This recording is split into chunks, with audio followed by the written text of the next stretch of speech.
తిరుపతిలో వైసీపీ నేతలు ప్రభుత్వంపై తీవ్రస్థాయిలో విమర్శలు గుప్పించారు. మాజీ డిప్యూటీ స్పీకర్ కోన రఘుపతి ఎమ్మెల్యేగా కొనసాగేందుకు బోండా ఉమా అనర్హుడని వ్యాఖ్యానించారు. పదవుల కోసం పాకులాడుతున్నారని ఆరోపించారు. బోండా ఉమా చేస్తున్న ఇలాంటి చర్యలతో ఆయనకు రాజకీయంగా అధోగతి తప్పదని విమర్శించారు.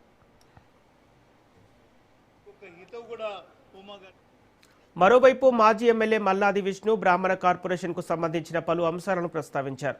గరుడ పథకం ద్వారా మరణించిన బ్రాహ్మణ కుటుంబాలకు 10,000 రూపాయల సాయం అందించే విధానాన్ని ప్రభుత్వం నిలిపివేసిందని ఆరోపించారు. వేద పారాయణం, వేద పండితుల పోస్టుల నియామకాలు వైసీపీ ప్రభుత్వ హయాంలోనే జరిగాయని చెప్పారు.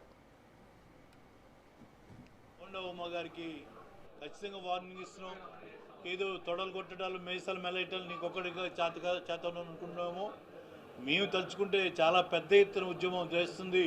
నీ పదవికి మరి ముగింపు పలుకుతామని కూడా బోండా ఉమా గారికి చెప్తున్నాం. ఇంకొక హితవు కూడా ఉమా గారికి చెప్పాలి. నేను ఒక శాసనసభ్యుడిగా, ఒక ఉపసభాపతిగా చేసిన అనుభవంతో చెప్తా ఉన్నాను. వారి నడక శాసనసభలో కూడా మరి నరికేస్తా పాతేస్తానంటే ఆ రోజు వాళ్ళకున్నటువంటి నాయకుడితో మెచ్చుకొని పెద్ద పదవులు వస్తాయని చెప్పి ఆశపడి మాట్లాడినట్టుగా ఆ రోజు, ఈరోజు కూడా అదే పని మీద ఆ రకంగా వాళ్ళని ఇంప్రెస్ చేయడానికి మాట్లాడుతుంటే మరి అతనికి నేను చెప్తా ఉన్నాను, ఇటువంటి చేష్టల వల్ల ఏ పదవి రాదు కదా, అధోగతికి వెళ్తాం. మీరు ఒక మనిషిగా ఒక సమాజంలో ఇంతమంది ఓట్లు వేసి మరి గెలిచిన శాసనసభ్యుడిగా గౌరవంగా మాట్లాడటం నేర్చుకోండి, గౌరవంగా బిహేవ్ చేయటం నేర్చుకోండి. తద్వారా గౌరవం పొందండి, పదవులు పొందండి అని మేము తెలియజేసుకుంటూ వారికి హితవు పలుకుతా ఉన్నాను. మొన్న బోర్డులు ఇవ్వాలి అని ఏదో తీర్మానం చేశారు.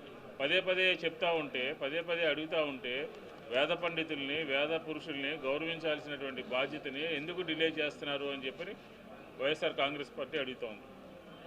దీంతోపాటు తిరుమల తిరుపతి దేవస్థానానికి సంబంధించినటువంటి వేద విజ్ఞాన పరిషత్తుకు సంబంధించినటువంటి వీసీ రాణి సదాశివమూర్తి గారిని ఈ చైర్మన్ బ్రాహ్మణ సామాజిక వర్గానికి ఒక ఉత్తముడు, వేదం అధ్యయనం చేసినటువంటి వ్యక్తిని అన్యాయంగా అగౌరవపరుస్తూ ఆగమేఘాల మీద తీసేసేటటువంటి ప్రయత్నం జరుగుతోంది. కలుద్దామని వెళ్ళినా కూడా ఆ చైర్మన్ ఏ రకంగా ప్రవర్తించాడో చాలా